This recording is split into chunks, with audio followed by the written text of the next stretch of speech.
I'm not supposed to be the person who gets monetized this fast on YouTube. I'm 56. I don't have a team. I film with my phone, but I got monetized in just 90 days. And it is a huge part of my reinvention journey over 50. I quit my 9-to-5 at 54 to do what I love and show that it is never too late to reinvent yourself. Most creators don't hit monetization in a year, but I did it in 3 months with 6 core strategies and 1 viral video. This was not an accident. I planned it.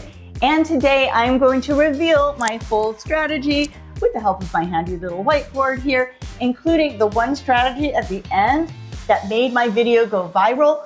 I would not be monetized without this. If I could do it, you could do it. So let's get into it. I'm Tess. My channel is all about helping women 50 plus reinvent themselves and live their best damn lives. If you've been following my YouTube journey, you know that I set a 10-week challenge to get monetized, and I didn't. Aww. But I got monetized 1 week later, so pretty darn close. And having a strategy is so important because so many people just think, I'll start a YouTube channel, throw up some videos, and hopefully people will watch. Girl, no. You need to have a plan. Okay, the first strategy is getting very, very clear on your audience. Who are you making videos for? So this is not my first channel. Before this, I had a channel focused on a very specific segment of marketing. This was my professional niche. I spent 10 months creating content. I took courses. I thought I was doing everything right. But even after all that time, I only had like 200 subscribers and very low views. And I couldn't figure out why. So I hired a YouTube coach for an hour and she really shined a light on my problem. She said, your videos are great. Your thumbnails, your titles, your content, your on-screen presence, everything looks good. So the problem isn't your content, it's your audience. Your audience is not on YouTube looking for the kind of information that you're teaching. And this was the truth bomb I needed. So when you start thinking about your niche, think about this little Venn diagram here. So here we've got what you're good at, and then here we've got what people want, and then down here we've got what you love. This sweet spot in the middle where these all intersect is your perfect niche. For my old channel, I checked like 1.5 of these boxes. So what you're good at. Yes, I did marketing for years. I was good at it. I could teach that easily. What people want. So people they did want this information, but the twist is they didn't want it on YouTube. So this also has to be on YouTube. And that's where I went wrong here. So I did not have that. And then what I love, this was important. This was not something I was passionate about. It was my job, but it wasn't something that really lit me up. So I knew I was going to burn out after a few years. So I pivoted and switched my niche to something that hits all 3 circles. So what I'm good at. So I've lived this. I reinvented myself over 50. What people want on YouTube. Yes, there is an audience of women on YouTube who are looking for guidance on how to do the same. So that's also a yes. And then what I love, yes, I am genuinely passionate about this. So if you're starting your YouTube channel, be smart about your niche. Really understand your audience and their patterns. Don't just ask, what do I know? Ask, where do my skills, audience interest, and passion overlap? Okay, the next strategy is all about titles and thumbnails. And yes, you have probably heard this one before because they are crucial.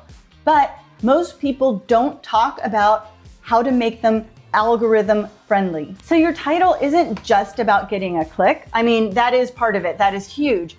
But it's also about telling YouTube who your video is for, especially when you're new. Because most people don't find your videos through typing something in the search bar. They find them on the YouTube home screen or YouTube suggesting videos to them. And the algorithm is really good at figuring out what people like, if it has the right data. So when you first start your channel, YouTube has no data on you yet, so it doesn't know who to show your videos to.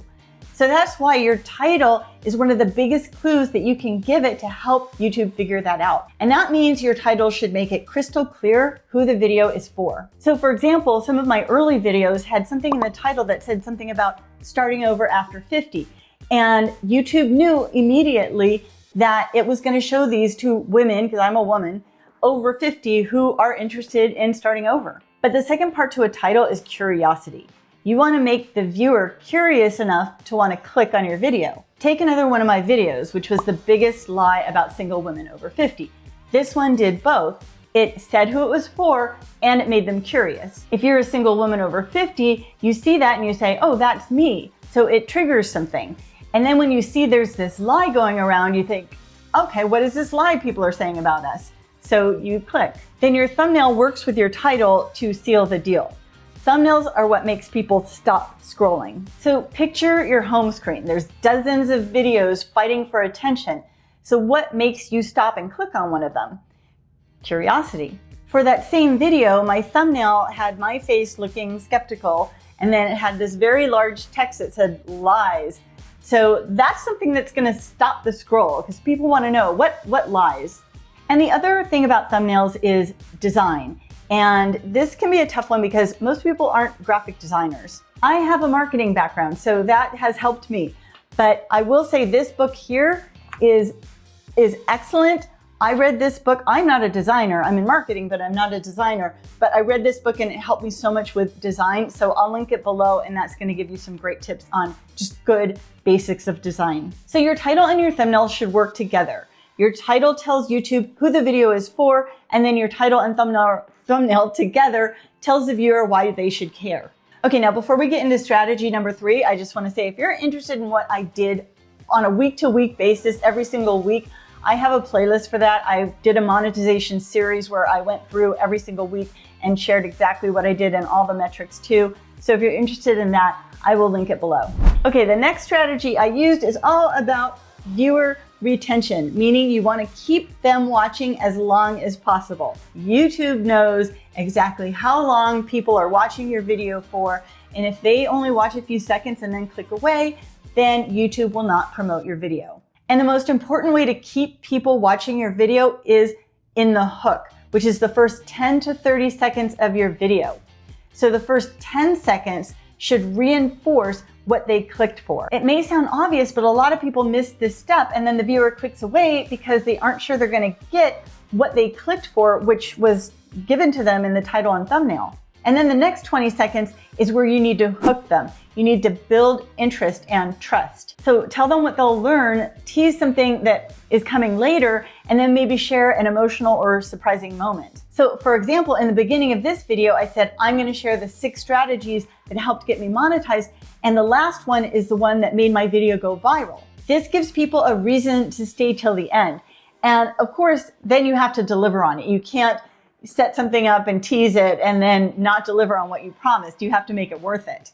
And I will, I promise. So if people click and then leave after 10 seconds, YouTube assumes this video wasn't worth their time or not what they wanted, so they stop recommending it. But if people stay and watch, then YouTube thinks, oh, people like this. Let's show it to more people. And to hold their attention, you need to keep things moving visually and emotionally. And there's lots of ways to do this through storytelling, through varying your pacing, through captions on the screen, through B-roll, through even facial expressions to keep their attention.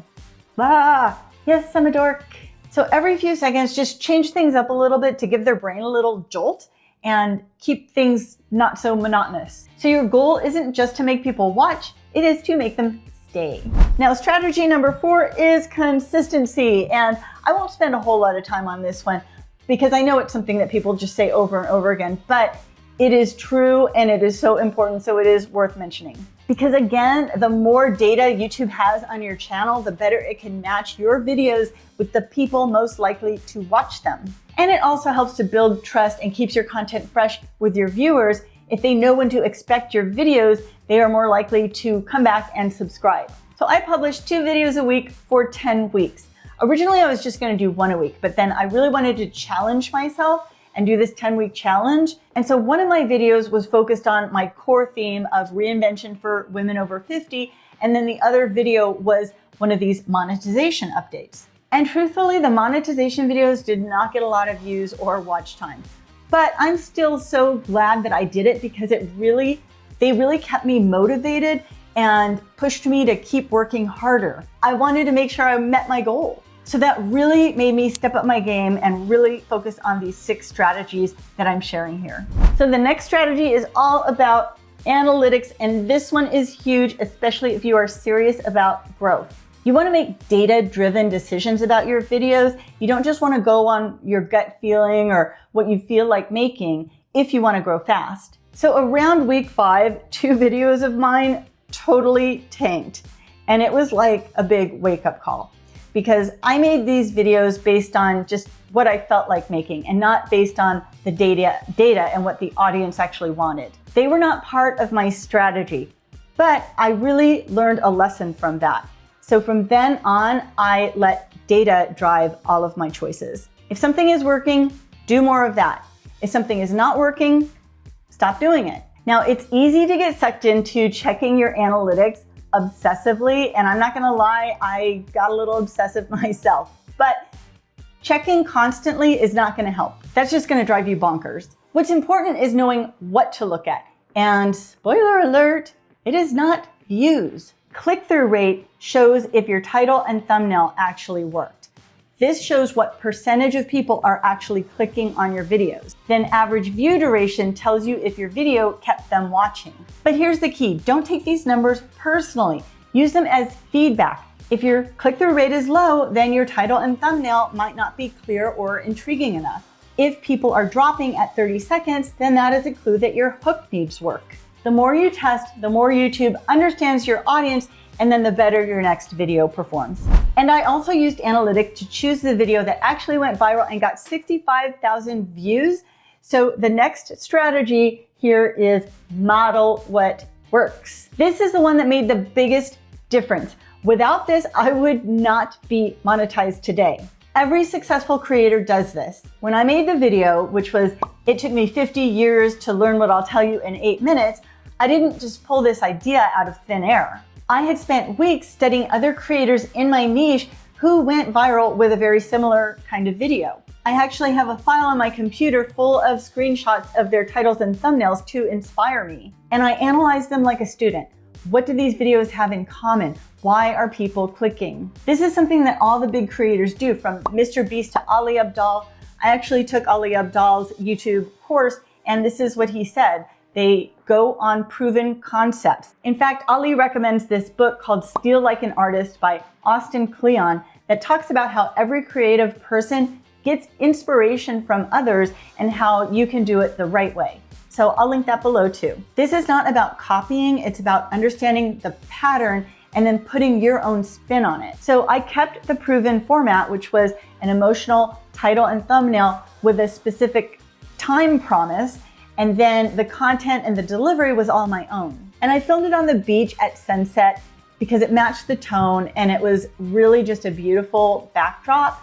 And I was more vulnerable on camera than I'd ever been, talking about my life and lessons that took me decades to learn. And people seemed to really connect with that. That video got thousands of likes, hundreds of comments, and to date it has more than 65,000 views. And it also got those people to subscribe to my channel and watch more of my videos. It was the moment when my channel really started to grow, because at that point it wasn't just about making videos, it was about making connection.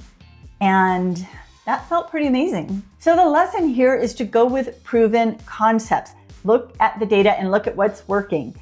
Maybe not for every video, but if you do this, it will boost your numbers. Study what's working in your niche, figure out why it works, and then make it your own. Now, notice I said nothing about equipment or the gear that I use, because this is not the main thing.